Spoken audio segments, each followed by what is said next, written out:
Brittany Hizer, Yeah. founder of Pluie and former Shark Tank contestant. Welcome to the show. Yes. Thank you for having me. Excited to have this chat. And let's make sure we keep about a fist away if you can. Okay. And you can move this up if you Okay. want to. Yeah, you can move it up and down.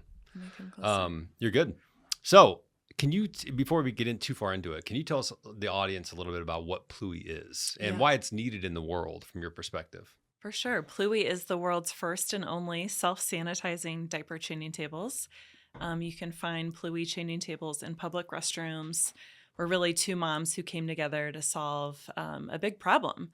I mean, diaper changing tables essentially haven't evolved since they were introduced in the 1980s. So change your baby. It's often dirty and unsanitary. It's uncomfortable. You're putting your baby on a rock hard piece of plastic, and it's just inconvenient. I always felt like, so I have two daughters. You have a son, Oh, you right? do? Yeah. Yeah. Mine I have a are little guy. 12, well, soon to be 12 and 9 now. So they're not so little, but Okay, you're out of the diaper phase. I'm way out of the diaper phase. Yeah, we're in a really cool phase right now, actually. But I remember when I would put them on the change, I would almost be fearful to put them on. One, I just was paranoid it was going to fall or something. Right. But then two, they were just kind of disgusting. Mhm. I just felt like, oh, this has probably not been cleaned in forever. You know, it just didn't Yes. feel like the best option. So I know Addie's your co-founder, right? Yes, You Addie guys founded. Gundry. So how did you guys come up with this concept? Because that's kind of and then why do you feel like it is so needed versus what the industry standard is now? So she was actually out to lunch one day at a Culver's, which is now one of our biggest Nice. accounts. Is that right? Yes. Do they know that? They know that story? They do. That's They cool. do. They That's cool. contacted us after our episode aired on Shark Tank, and Wow, we're in a lot of really? Culver's in Indiana specifically. We're going to talk about Shark Tank in a little bit Okay, too, if you're listening and okay. you're wondering. Yes. Yeah. So it was Addie's idea. She was out to lunch with her family. She was a new mom, and she had never changed a baby out in public. Oh, wow. So she tells the story. She was at this Culver. She went to, well, actually, her husband was going to change their son, and there was no changing table in the men's restroom, which is often a problem that we still see today. And it's actually outright offensive when a kinda business is. chooses not to put a changing table in the men's restroom. Culver's is now putting changing tables in the men's restrooms. I want to say that. And so he came back to the table and he said, Addie, can you change our son? I can't. Yeah. So she went in the restroom and she was like, what is this piece of plastic hanging on the wall? So it was uncomfortable, inconvenient, and it was really dirty. And she has an amazing background in innovation specific to culinary innovation. She authored cookbooks, worked for CPG companies in food innovation. And then just kind of started researching diaper changing tables on her nights and weekends while working full time. She started talking to friends and family about her idea. And then we were introduced through a mutual mom friend who said, Brittany, I know you love product development.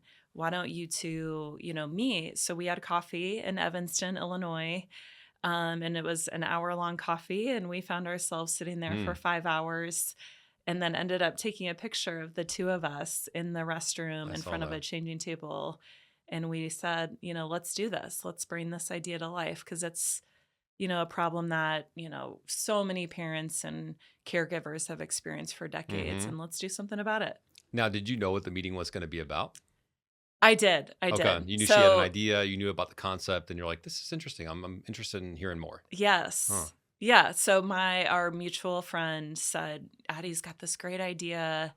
I really think given your product development, kind of general business management experience, you guys would be a good pair. So I often tell people, you may not have that home run idea. That doesn't necessarily mean, you can't be an entrepreneur. That's true. You can always partner with somebody who has the great idea Good point. and help bring it to life. Because at that point, were you thinking about starting a business or was that not even on your radar? Well, I always had this entrepreneur itch. Me I too, come from yeah. a family of entrepreneurs, from my grandpa to my grandmas to my uncle.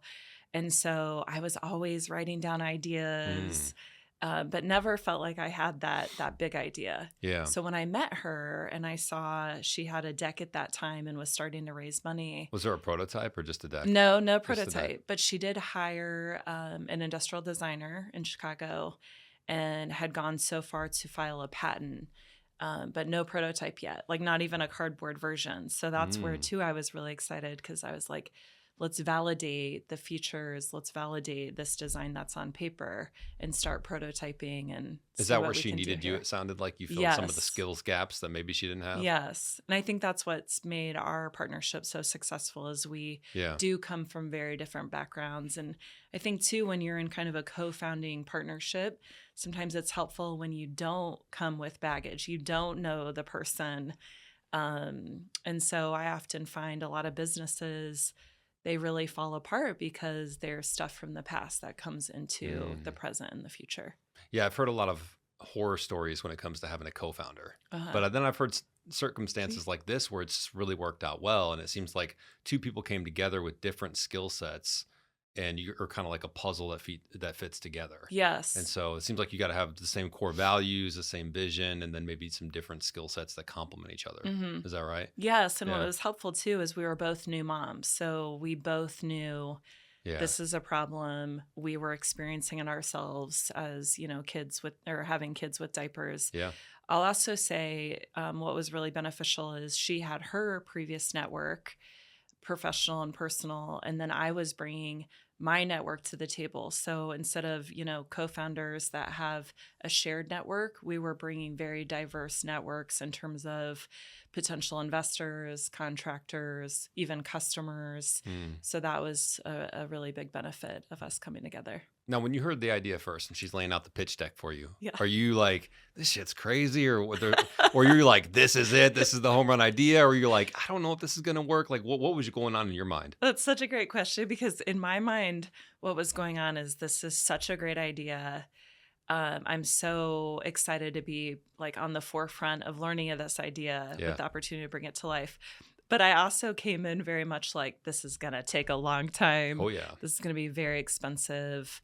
My product development background is in commercial fitness equipment and fishing boats.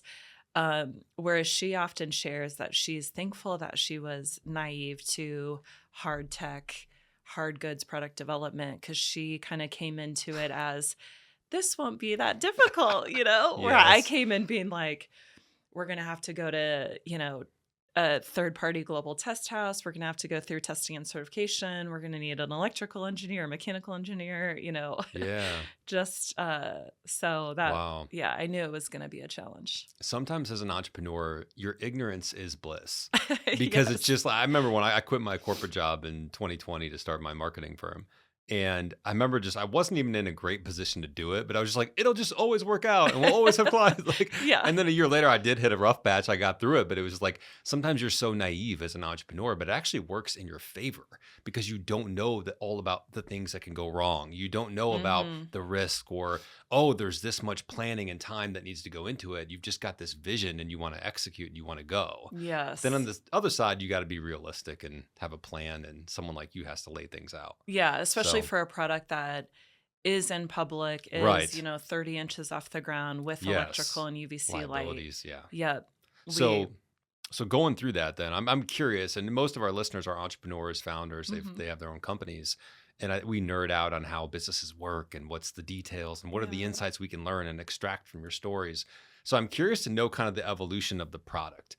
I've never built a physical product. And I think a lot of people listening probably haven't either. So what is it like? You've got this, you're starting at the slide deck or the pitch deck at the coffee shop. What's next? And what is that kind of A to Z process like? Yeah. So one, even though, we had experienced the problem ourselves as moms, we thought we should validate and we should get into the hearts and minds of other parents and caregivers. So we actually hired a research firm called D-Scout in Chicago, and it was a mobile marketing research firm. And at that time was really critical being mobile because we were heading into the pandemic. Yeah. And when did you guys meet for coffee? What month was it in 2020? That was like January 2020, February 2020. So it was right before. So it was right before. So really quickly we said, let's deploy this research and let's just validate, some of our own, experiences. And that initial research was really validating. It was like, we need a softer changing surface, but it has to be durable because it's going to be in public. We need to, have multi-purpose handles so you can keep your diaper bag off the dirty restroom floor. Yeah, that's another thing. Yeah. So kind of all the features that we already had in mind, we were able to validate. And then we got really good insights in terms of, oh my goodness, there's more men's restrooms that don't have changing tables than we even realized. Or, oh wow, some of these businesses don't even have a changing table in the men's restroom. So while we were, or in the women's restroom. So while we were getting insights on the product itself, we were also getting amazing, valuable insights into the overall restroom and the overall experience that a parent or caregiver was having when out in public while out running an errand at a Target, and having a dirty diaper. So I would say, always do your research. I've seen a lot of founders in the past that they're so bullish on their idea because it's something they've experienced, but they haven't gone out and validated. Or they could have made their idea better if they had just done some early market research. So then our second thing that we did was start hiring, because I'm not an engineer. I'm a product manager, but I don't have an electrical engineering degree or mechanical engineering. So the second thing we did was really to get up and running with a local design firm. So 2 shout outs. We worked with M-Hub, a great engineer at M-Hub, downtown Chicago. And then we also employed a design firm in Palatine, Illinois called MPC. Now, where are you getting the capital to do all this whole time? Okay, good question. So we had about $600,000 already through angel investors. Okay. So like individuals, family friends, individuals who really believed in the idea. And I think because Pluie was such an intuitive product, an intuitive problem that we were solving. Yeah. We really had a lot of people get behind us because they were like, oh my gosh, why haven't these evolved since the 80s? Right. Oh my gosh, like we've seen those hanging on restrooms. Yeah. And they are, they do need to be, redesigned. So we had about $600K in the bank. But what does that do to your mindset when you get, and obviously it's you and your co-founder, but when you guys get that money, was that money already there before you were looking at the pitch deck, or was it after? About a couple $100,000 had already been wired. Okay. So some of it was already in the bank. And then some came when you joined. Yeah, and then some came. Was some on your side of the family and friends? Oh, yeah. And what does that feel like? And we've raised about, I will disclose, we've raised a couple $1 million to date. Yeah. And so that's where my earlier point about having different networks was really helpful. Because then we were able to, tap into our networks when we were raising capital. Does it feel any different running a business when you've raised hundreds of thousands or millions of dollars of somebody else's money and now that's on your shoulders every day? Yes. Yeah. And I always tell people, sometimes when you say we've raised through angel investors, individuals, some of those friends and family, and it's not like our, parents just wrote us checks. Like we had to really make that clear, especially on Shark Tank. But there is a different level of stress when it's somebody that was in your wedding. It's, an aunt, an uncle. There is this stress that you have people's money. They believe in you. And I think sometimes, people with venture capital, they feel the stress because you have that, time ticking. It's like 5 year, 7 year, you're expecting a, 10x return, a certain multiplier. Right. So it's just different version of stress when you take VC funding, institutional capital versus, raised through individuals. Yeah. I will share something that I always promote is applying to grants. That is a good hack. Yeah. Right? Yeah. In doing pitch competitions, we actually just won $20,000 through the Alibaba pitch competition a couple months ago. Congratulations. Yeah. So don't underestimate. So you're back in front of some of the sharks again. Yes. That's cool. So don't underestimate, grants and pitch competitions. Is that for product-based companies mostly, or is it if you have a service-based company or consult? Like, can anyone start? Both. Really? Especially in this environment, in the last couple of years, there's a big push for, female founders and female-founded businesses, and you can find plenty of grants that are upwards of, $10,000, $20,000 in non-dilutive capital that you can get through a grant. Wow. And where do people go to look for those? Well, now with AI, just go to Gemini or ChatGPT and just type in, grants specific to women or minority grants. And It'll give you the hyperlinks. And I always tell founders, like, don't hire anyone. We made that mistake in the early days of hiring a company to do grant writing on our behalf. And where we've been successful is really just we keep a Google sheet and we just copy paste. Like most of the answers are, or most of the questions are typically the same on the grant applications. Yeah. So we just, have gotten into the habit of copy paste. And now you got ChatGPT to help you too. So it's like, man, Yes. it's a whole other Yes, just free you have employee no that you have. excuses. Yeah, it's incredible. Yeah. So, And a lot of these grants, like they would, wire you the money within a week and you have that little boost of capital. That's awesome. So, okay, so back to the story. Your engineering company is design. So I took you off track, so that's my fault. No, that was a great discussion. Market research, an engineering design, firm. And what was great about this firm is not only would they help us with the product development, like prototyping, piloting, but they would also help us with procurement. So a lot of the issue with hard tech is, okay, we have a product and we're undergoing testing, but then we have to source the components. Right. And our what's called the bill of material, has like 100 different parts. So we had to find suppliers. And in the early days, it was like, hey, supplier in Taiwan, are you willing to make 50 of this part? Like our order's 1,000, not minimum. And you're like, well. Right. And so that firm was really helpful because they could find suppliers who were willing to take a chance on not only it was a world's first product. So, doing also tooling. That's a big thing too with a product our size, the size of Pluie, is we also had to do what's called tooling to make, those large plastic parts. Mm-hmm. Wow. So that's where a lot of this initial $600,000 went to. Yeah. I mean, we weren't paying ourselves. It was went to the molds, the tooling, it went to sourcing the parts, it went to development with the design firm. Mm-hmm. And you guys are just living off money you have from previous jobs. Oh, and, yeah. Okay, we can make this last for a certain period of time, but yes. Was there a runway in your mind of, hey, we got to get, start making some things happen within 2 years, 3 years, 5 years? Yeah, that's a great question. We kind of had this 18-month mark where we said, we really need, since there was no prototype, early 2020, it was like, we'll give ourselves 18 months and then we better have Pluie units in the field in public restrooms. So we could kind of afford a small production run. Yeah. We produced about 40 to 50 units initially, and we got those in public restrooms. And actually the White Sox Guaranteed Rate was one of our very first customers. Is that right? They saw a news segment about Pluie and we got a phone call. I'll never forget that day. Addie and I were together and we got a phone call. And it was like, hey, we want to put this in the nursing room for, for families who are going to a White Sox game. So that's a big call to get. It's a big for your confidence and momentum and just, wow, you're validating your product. People want it. They get it.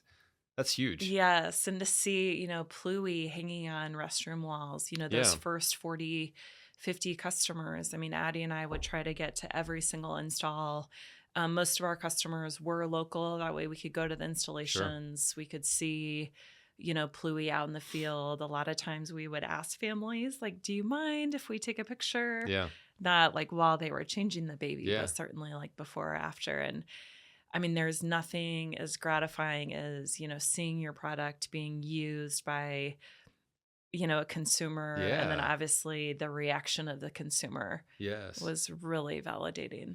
What do you feel like the key was to getting your product into stores? Oh, gosh. Endless. Because that's not easy. Yeah. Endless pursuit. Because, we were a lot of customers initially were hesitant. It's like, okay, this is a commercial, Division 10 fixture in a restroom. So oftentimes we would have to drive a Pluie prototype over to the customer so they could see it in person. We would spend, countless Zooms, going through a presentation and really making the potential customers feel comfortable.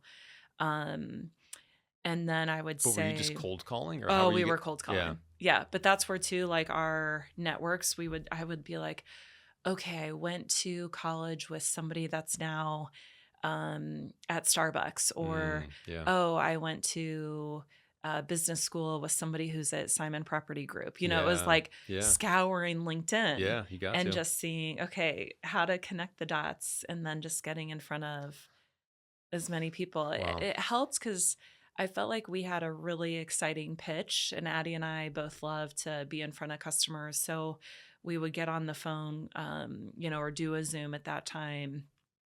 And I think customers loved seeing our excitement, as moms, as entrepreneurs. Mm-hmm. And it was like, okay, we'll give this a shot. Hmm. But I always say it sometimes takes 5, 8, 10 emails before you get a yes. And a lot of Yeah. times it's a no, but we always took that as okay, it's a no, but we'll just take it as a not right now. Yeah, We'll that's come right. back to them in a couple months. That's right.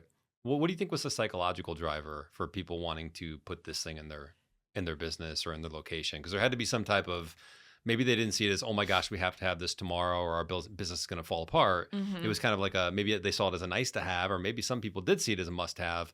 What was going on in the customer's mind that made them say, yes, install one of these? Yeah, well, I will say by the time that we were in production with even that initial production run, the pandemic had already, happened in 2020. So It's even kind of though, good timing for you. yeah, so even though this was an idea before the pandemic and a patent had already been filed, Mm-hmm. really the pandemic, created obviously this heightened sense of awareness of germs, of Oh bacteria. yeah. You wore a mask for 2.5 years, for 1.5 years straight, or whatever it was. Yeah. Yes. Well, in our use of UVC light, there was already this consumer education that had taken place for us. So when we initially were working on Pluie, we thought, oh my goodness, how much are we going to have to invest in marketing to educate people on UVC light and what it does? Mm. And obviously the pandemic took care of that for us. I mean, you were seeing, escalator technology, you were seeing UV light used in hospitals, even in, elevators. It was like, Can you explain how that works in your product? oh Just yeah. for anyone listening so they know. Yeah. Yeah. You also saw like UVC light wands on the market. Yeah. So the UVC light system, and it's patented, you open up the changing table, you change your baby on our soft cushion. Mm-hmm.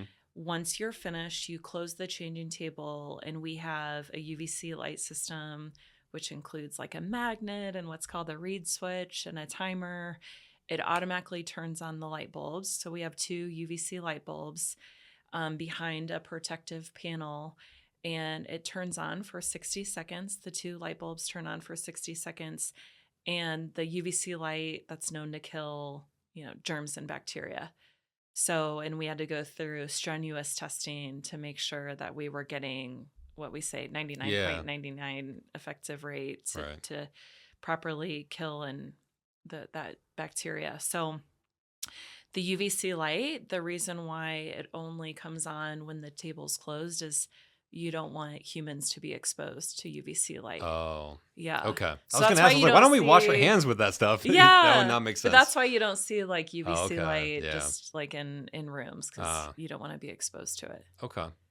Cool. It's not like the good type of So, light rays. so there was a big kind of push given that there was a heightened sensitivity around germs and bacteria and things like that because of COVID. And Yes. that kind of gave you as a Yeah, nice push. so customers were like, okay, we're trying to make families feel safe coming back to our businesses. We're trying to get that foot traffic that we had pre-COVID. Mm-hmm. Let's really evaluate our business and see what we can do in terms of like cleaning protocols. And so actually, I mean, I hate to say it because it was such a hard time in 2020 and continued to be with COVID, but in a sense, it really helped Pluie. It's the same for my business. We did video and really? LinkedIn, and it was like everyone could no longer go to any trade shows or anything. Oh, So yes. I totally get that. I'm like, I hate to say this because it is like so sensitive for so many people, and Yes. obviously there was a lot of negative thing, but I don't think that takes away from when people had good moments in that year. I think you could absolutely say that. But I feel like it was one of the best years I've ever had in my life. Yes, and that makes Very sense. Like your transformational trade year. show traffic, like Yeah. dipped down. Yeah, everyone had to go businesses- virtual. They're like, I have nothing now. I have to make videos or go on LinkedIn or do marketing Yeah. because I have to virtually connect with people. There's literally nowhere to go, and we didn't know how long it was going to last. I mean, it was like And it was just months and months. And it was like, holy shit, this thing may go years. Yes. And then people said, maybe I should just start building a brand anyways, regardless if we come back. So, yeah. and it, as you know, it changed the game. It made people more, more people started working from home and companies were more flexible about that. And like Zooms blew up and it changed our lives forever. It just expedited probably what was going to happen in 5 to 10 years anyways. It sure did. So. And as a young business, I mean, it gave us an opportunity to have meetings with customers that maybe would never have taken our request for a meeting because we could do it in a 30-minute Zoom. Yeah. So we got really good at like, we have these 8 slides. We'll keep the meeting to 20 minutes, 10 minutes for questions. So as soon as we got a yes, we'll meet with you, it was just over Zoom. Yeah. So it wasn't, we weren't spending a lot on travel. Our travel budget was really light. And I think in the sense of, so much moving to virtual, that really helped us get in front of more customers than maybe a business like ours would have at that time. Yeah. So I don't want to get to Shark Tank yet. I'm going to cover that next. But before Shark Tank, what were the next? Because what year was Shark Tank? 2020? Okay, Shark Tank was 2023. We aired in March. So we did that initial production run. Yes, next 2 years. We saw Pluie out in the world. Yep. A lot of validation.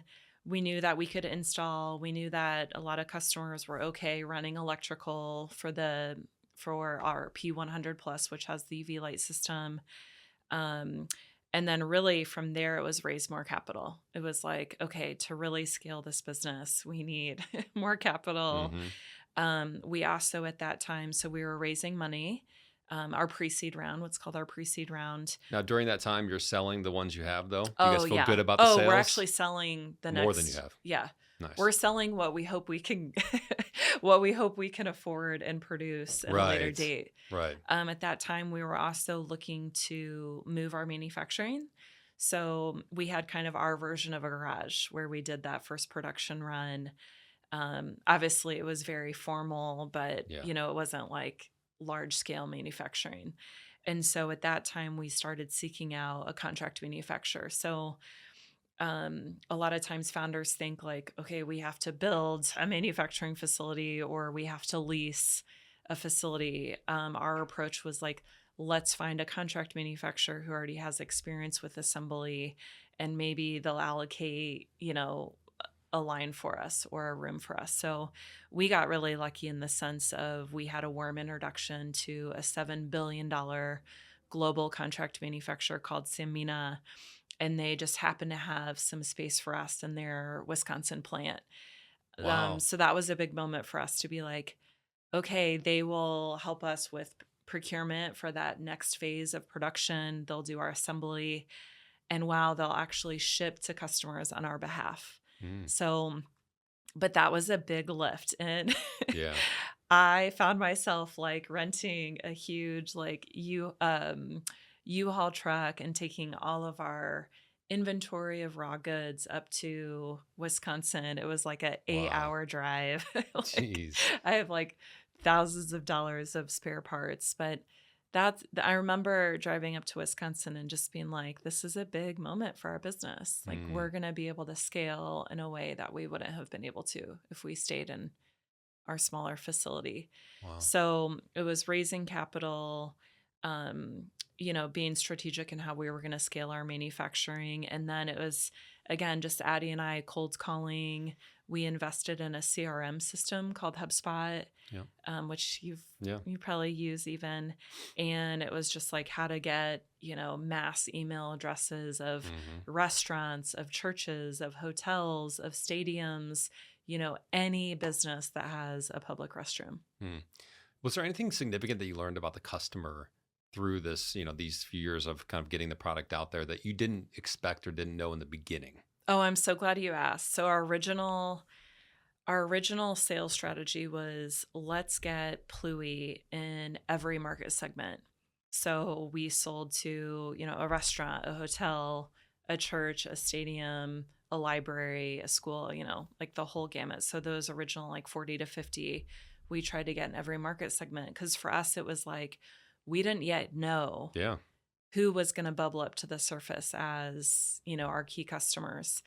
But then the next phase of our sales strategy was like, okay, what we identified is One, not everyone really prioritizes the family experience. Right. And it's not only a family experience, it has to be a premium family experience because we were selling at a much higher price point. And then two, we were like, okay, which customers actually have the money? Right. Yes. It's like all good things to figure out as you're going to business. right. Yes. Especially at this time, it was like post-pandemic. Yeah. So you think of a lot of these market segments, they were hurting. Like look at the restaurant industry, Yo, they got demolished. the hospitality Yeah. industry. So then it was like some of those insights that we were learning that was then applicable to our kind of phase 2 of our sales strategy. So then we really honed on businesses that are prioritizing a premium family guest experience and then also have the funds to purchase Pluie because we are a premium diaper changing table. But that's a really important insight because you could sell the exact same service or product in one market and make very little, and take the exact same product and service into a new market that has more money and potential and make a lot more money. And you really didn't change anything, but you just moved your customer base. Yes. And the best way I can explain it is restaurants. So you could be a waiter or a waitress at a restaurant where the average meal is $10. And you'll make a few dollars here and there, on each table. Or you could go do the same exact thing, essentially, little nuances, but essentially you're serving tables at a high-end restaurant and you can make $50, $100 a table. Oh, yeah. So it's like, I went through that too, where I was like, why am I trying to target these group of people when these people have all the money and will drop, thousands of dollars, no questions asked every month. And then that's a really big one. Yes, I think that's such a good insight. And to our surprise, one of the market segments that bubbled up to the surface was stadiums. So a lot of the, MLB, NBA, they were like looking to bring, families back. And especially MLB became like one of our best customers because it was like you're watching baseball, you're outside. And it was just, such a great experience for families. One of our biggest customers continues to be Petco Park, San Diego Padres. Wow. Yeah. That's awesome. Yeah. I want to play a video. Oh, please do. And I'll take a sip of my Celsius. Yes, take a break. And we'll make sure that the audience, that they can actually watch this full video with audio. Great. But just for me and you, we'll play it here. And I'll play it and then I'll stop and I want to get your thoughts. You know what this video is. Oh, gosh. As a woman in business, I admire your grit. I think you are both so smart, so hardworking, so accomplished. I love the idea and the concept. I think it's brilliant. I think the real problem is it's pricey. Right now, I see it as premium. I have a high-end restaurant. I'm going to put that in instead. If I have a high-end store, I'll put that in. But if I'm, every day where customers are coming in anyway, I might not because it's a huge expense. I think that there's a concern for me about what's going to happen as far as really going widespread at too high a price point. So I will cheer for you, but unfortunately on this one, I'm not. Thank you so much, Laura. What does watching that back, what are the feelings that you get from watching that? I'm curious. We were really hoping that Lori would come on. She was the one. I know. Given her background too. And she had invested in a company called Phone Soap that was doing UVC light sanitation for cell phones. Wow. And, it was like we so wanted the win. We didn't necessarily need the capital at that time. And we didn't necessarily want to give away, 20, 30% of our company. You had Dude Wipes on your Sean. podcast. Yeah, he's and awesome. I know they partnered with Mark Cuban and that's been fruitful for them. But it was like we still wanted to be able to, get a win, to get a shark. But, the sharks are so smart. I mean, they're on like season 17, 18, and they've seen a lot of businesses. And for us, we were so unique to even get on Shark Tank because at that time we were a commercial only business. It's not something that's going to sell like thousands, because of an episode airing or, Kevin posting on his social media. Yeah. So a lot of the conversations with the sharks was around, one, you don't have a national account purchase order yet. We would have liked to have seen that. And then two, we're not sure really how we could help Pluie given you are a commercial business and not a consumer business. How did that episode and being on Shark Tank shape you in the business? Oh, well, I'll share a little bit about like how it came to be.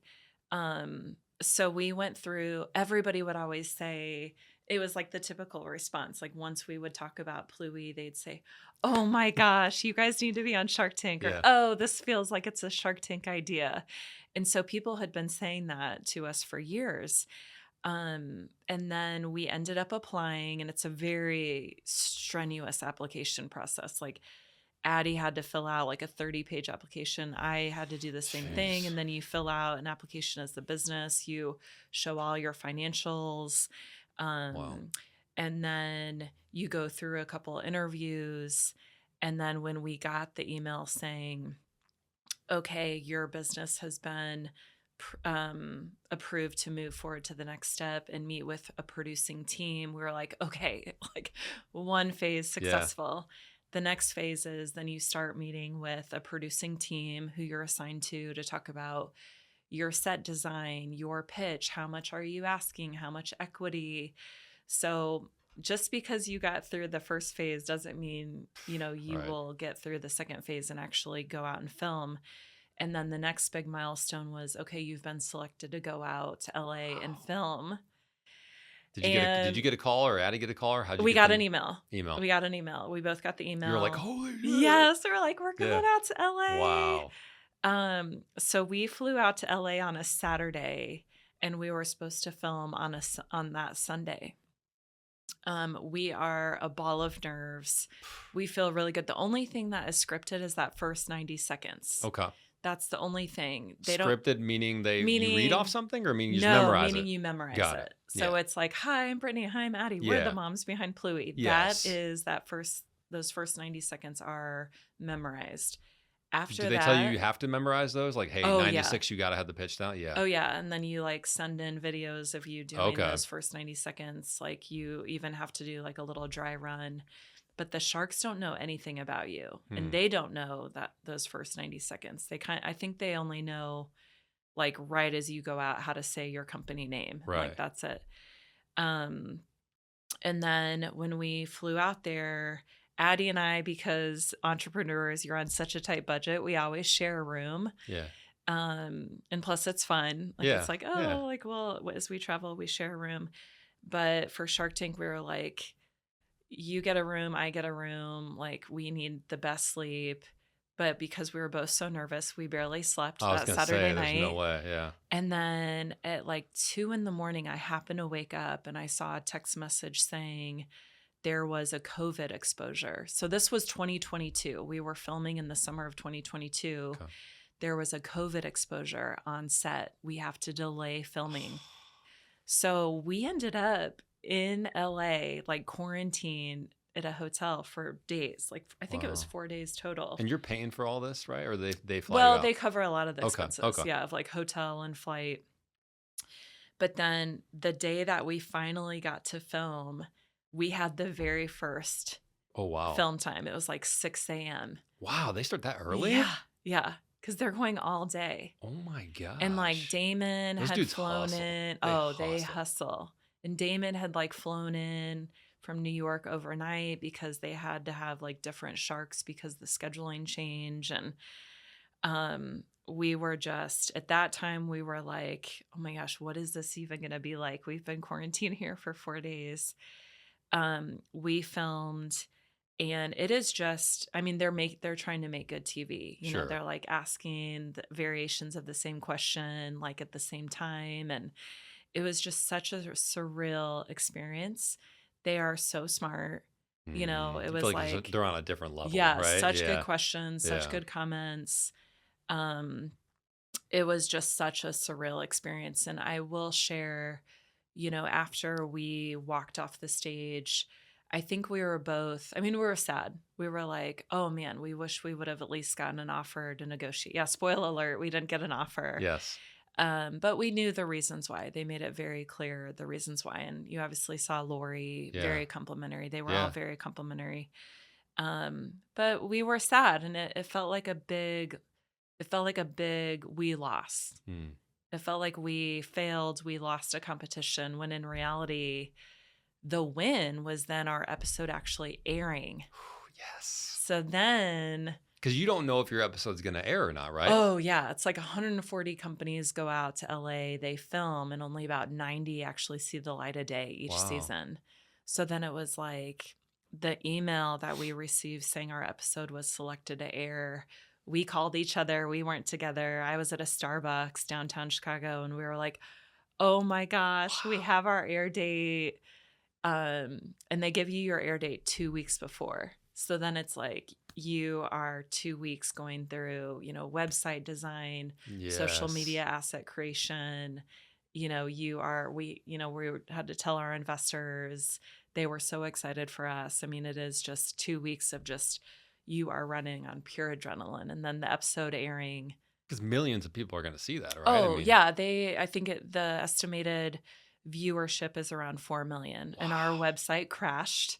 Really? Like right when we walked down the hall and started our pitch, all of a sudden our website crashed. We're on the phone with our, website host. And we were like, we specifically said, can our web server handle this instantaneous traffic? And they're like, yeah, you were good on that. But what happened is you're on like a shared server. So we didn't want to compromise all these other businesses that are on the shared server. We were like, why didn't you tell us that? Why didn't you tell us that? Obviously, that's important to know. I know.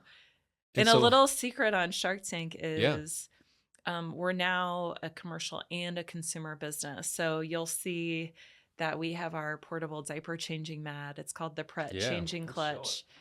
Yeah, we actually had really early versions of our portable diaper changing mat in our diaper bags.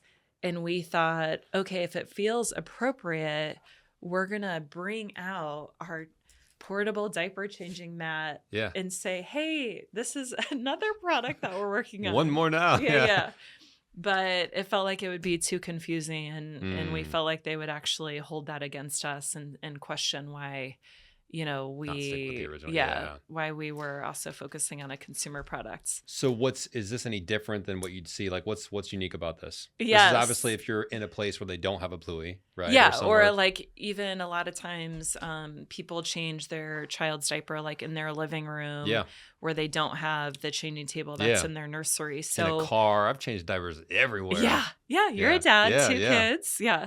So we thought, well, if Pluie can't be everywhere in every restroom yet, why don't you take a little piece of Pluie with you? And we really wanted to reimagine the, traditional diaper changing mat. So we wanted it just a very simple design because we learned that a lot of parents don't use like all the bells and whistles, like all the zippers and the pockets. Yeah.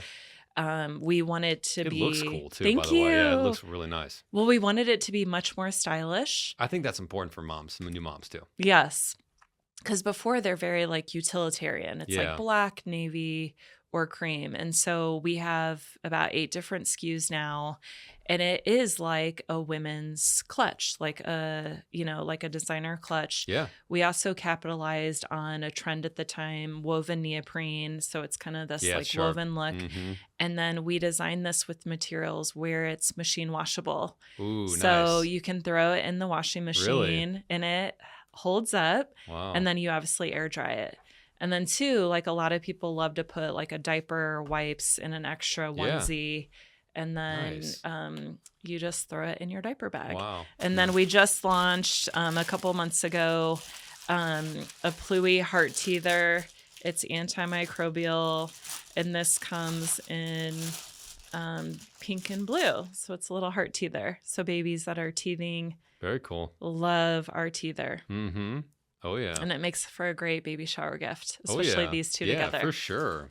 Where does someone buy it? On your website, or do you guys sell them somewhere else, or where? Yeah, buy on our website through our social media accounts. But we've had a lot of success with boutiques throughout the nation. So we sell to local boutiques all throughout the United States. And they have just loved carrying our Prets and our teethers. So that's been a great way to generate quicker revenue for us because the diaper changing table could take about 12 to 18 months for a business, especially if they're trying to spec it into new construction. Whereas this, a store can make a decision and we can ship within a couple days. Wow.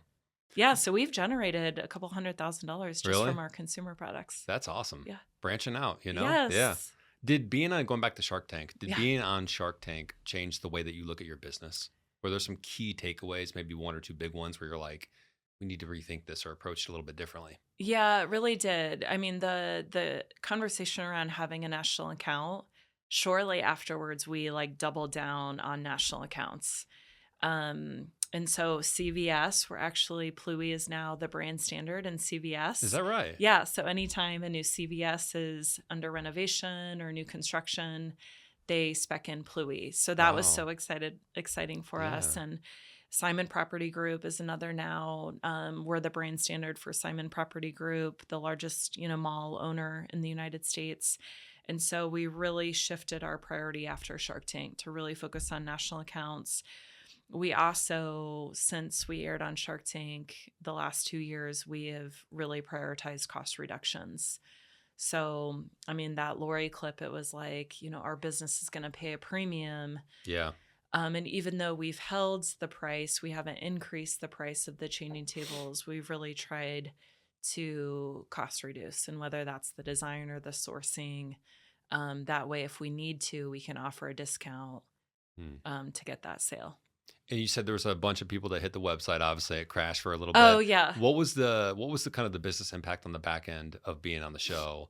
Did you see Yes, leads I have come a in, great customers? story. I have a great story. So our episode aired in March of 2023.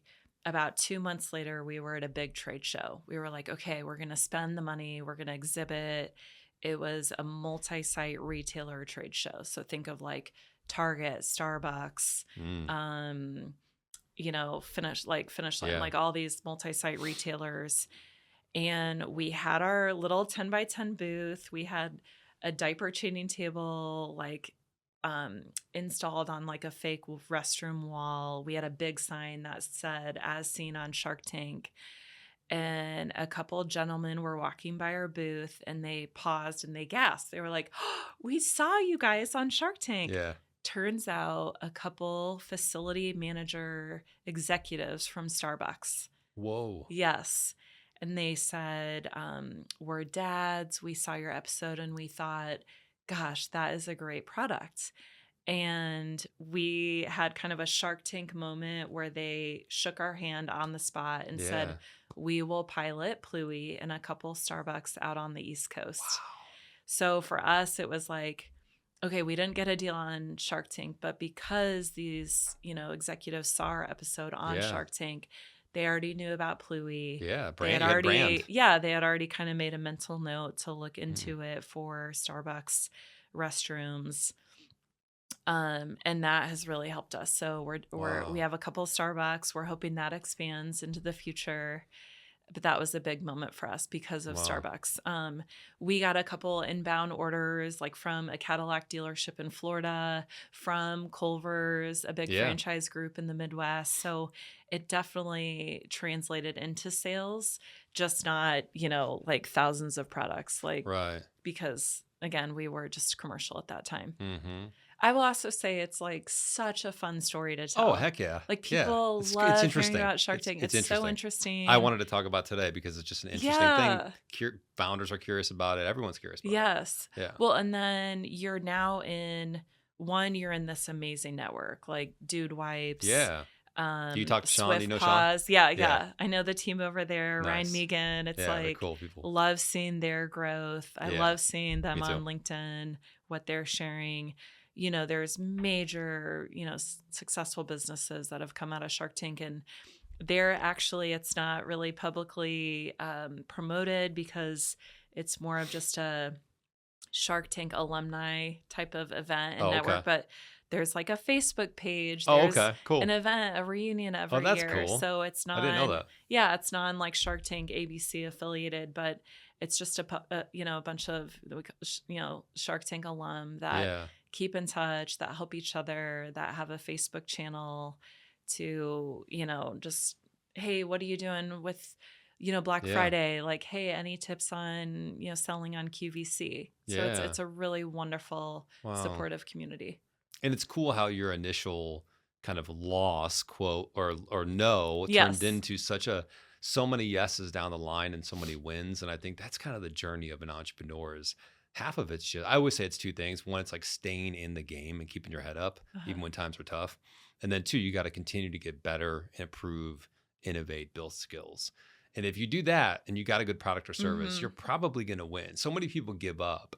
And They most people don't even do. get to the Shark Tank platform, but Right. they give up when they're like, oh, they had a setback, or, you know, a couple investors said no, maybe 20 investors said no. Mm-hmm. And it's just like, you know, and it reminded me of, I was watching a clip on Jerry Seinfeld, the Oh, comedian. really? And I know it's so random, I'll tie it in though, but, you know, obviously he had one of the most successful, iconic shows in the history of TV, Seinfeld. Right. And he was talking about Iconic. how, I mean, it changed everything. I don't think there's any show that's going to ever compete with that. I mean, kind of TV shows are now dispersed through Yes, like Netflix Seinfeld, and Simpsons, Friends. yeah, I mean, it's one of those like Friends. Yeah, Cheers. exactly. It's one of those like it's generational. And he was saying how the first season was a complete bomb and they wanted to take it off the network. It had shitty ratings. It was not doing well at all. The executives didn't like it. There was like one key executive that like, I like the show and like, let's give it another shot. The next season, little better, but still kind of in the territory of being canceled. And then the third season, they got a little momentum. Fourth season kind of took off. Fifth season started becoming a cultural icon. And it's cool to hear that because I think you look back and everyone kind of knows that show, whether you watched it or not. And you kind of just assume it was like always a hit, you know? Yeah, that's and true. it wasn't. It really wasn't. And he was saying he was on Carson killing it for 9 years straight before anyone even offered him anything to do with a TV show. And so I love hearing those stories because it's just I like love them too. And it helps founders keep going. It It's like, does. It really does. yeah, like this wasn't a success overnight. And we, you know, I read the book like decades ago, The Tipping Point. It's like, as founders, it's like, okay, like hang on, make smart business decisions, but like, what could be the tipping point? What will be the tipping point where we just then are like, okay, we've made it. Yes. I mean, hitting that 1 million in revenue milestone, like that was a big moment for us. It's like, and then the next year, it's like, how do we hit 1 million in annual revenue? And then for us, a big moment too, that was about a year after Shark Tank. It was 2024. Pluie was an answer on Jeopardy. No way. Yeah, we literally, I'll never forget, I was dropping my son off at flag football. And I get an email actually from our Starbucks contact. And then all these messages start flooding in. And it's like, Pluie was just an answer on Jeopardy. And then I was like, did somebody answer it correctly? Yeah. Or like, and a woman did buzz in and said a diaper changing table. And she got 1,000 Really? points. And we're Wow. like, that's a big moment to be That's on good. Jeopardy. Wow. Which isn't a paid thing. Yeah. It's like Jeopardy No, it's wouldn't be just organic. Jeopardy without, Yeah. you know, if it was a paid Wow. promotion. So where's the business today? And what are you guys looking forward to? Like for those of us who don't know kind of the insides of it, where are you guys today and what's exciting for the next few years? Oh, there's so many exciting things. One, we're so pleased with how our consumer products are doing. Two, it's just continue getting Pluie diaper changing tables in public restrooms. You know, we're still focused on the United States. There's a huge expense in going internationally. Yeah, I can see Even that. getting into Canada is a big capital investment. So we're really focusing on the US, getting more national accounts. We haven't hit that profitability mark quite yet where it's like significant profit. Yeah. That's a big milestone that we're, you know, really prioritizing. And that means also like how, you know, negotiating with suppliers, like being smart about air shipment versus ocean shipment for Yeah. raw goods. So it's really those three things. And then also we're at the point where we really are looking at a strategic partnership for the commercial side of the business. We are in an industry where you need to be spec'd in. You need to get in front of architects and designers, you know, 24 months before, you know, a building is being constructed. So it's like, is there a strategic partner out there who can really help us scale the business on the commercial side in terms of distribution and visibility and ensuring that we can get that sales scale that's needed to really grow this business and be what we think it can be and what we know it can be. Was there one moment where you ever doubted the business? Oh, and if it was so gonna many work? moments. Was there a big one that you remember that you're like, we almost packed it in? Well, I would say we got our biggest order to date about 2 years ago.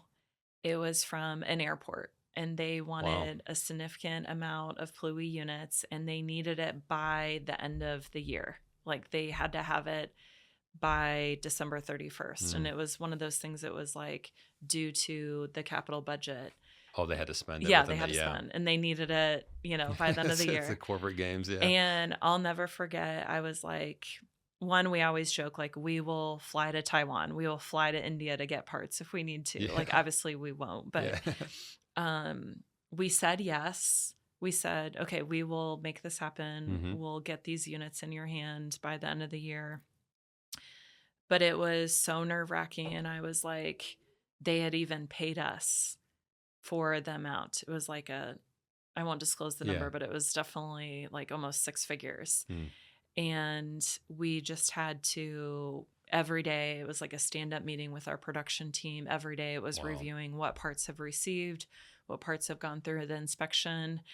And we didn't quite meet like December 30th or 31st, but the units had left our manufacturing facility, and that technically counted as they had shipped. Oh. And so that airport was like January 2nd, like when they arrived, they were like, it's fine. It's fine. Wow, At least that's yeah, close. yeah. But that felt like a big like make or break moment. And then I think every founder will say like you could have the best 5 minutes, and then you could have like the worst 5 minutes. That's It's so like true. that's so true. And I love kind of a lot of the transparency that we see today, whether it's like on your podcast Yeah. or on LinkedIn, with people being like, it's really tough. Yeah.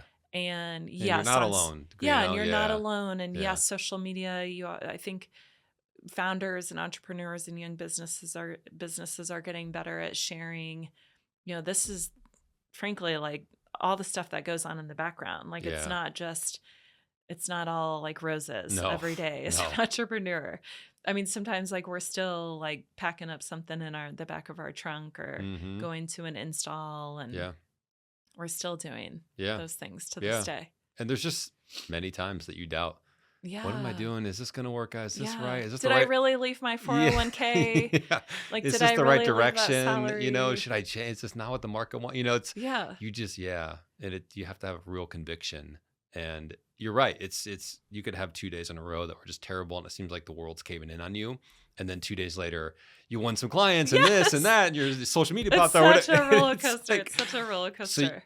it is a roller, Well, and so too- you have to stay kind of even keel. And I think it helps when you've been doing it for a few years. The first couple of years, first 2 or 3 years, or 4 years, maybe even are tougher because you haven't had the experiences.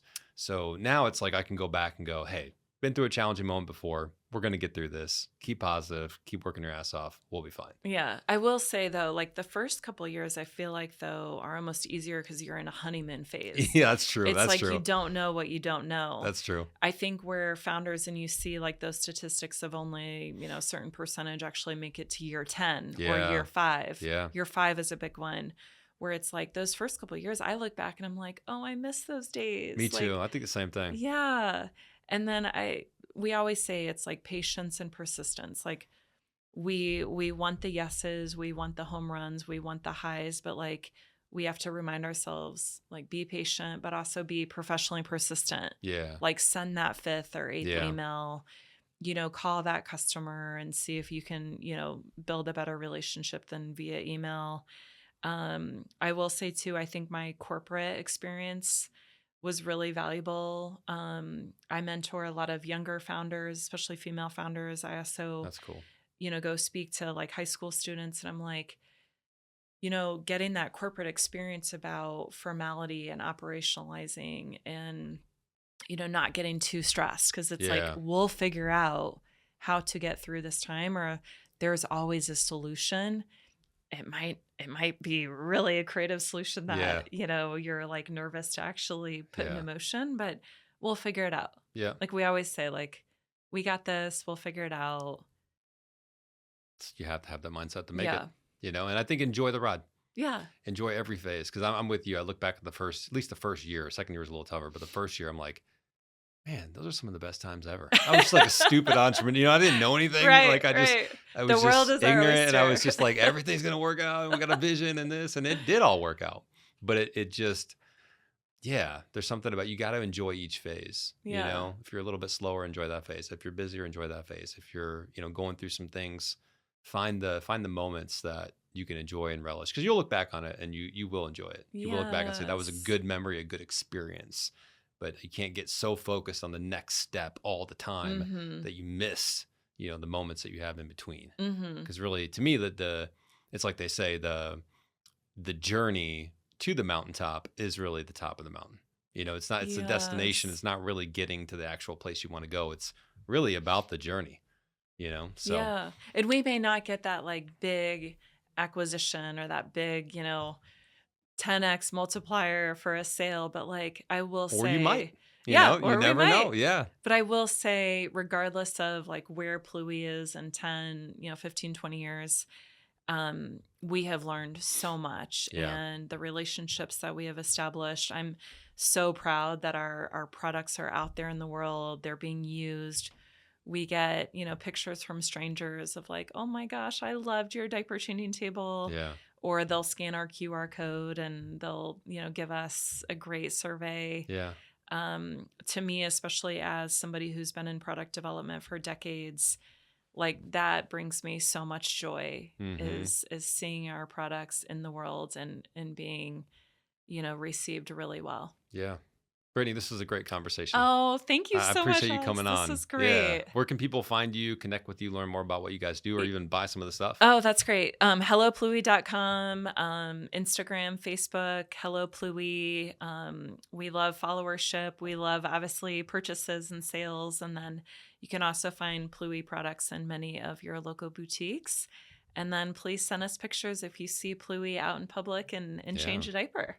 Appreciate you coming on the show. Thank you.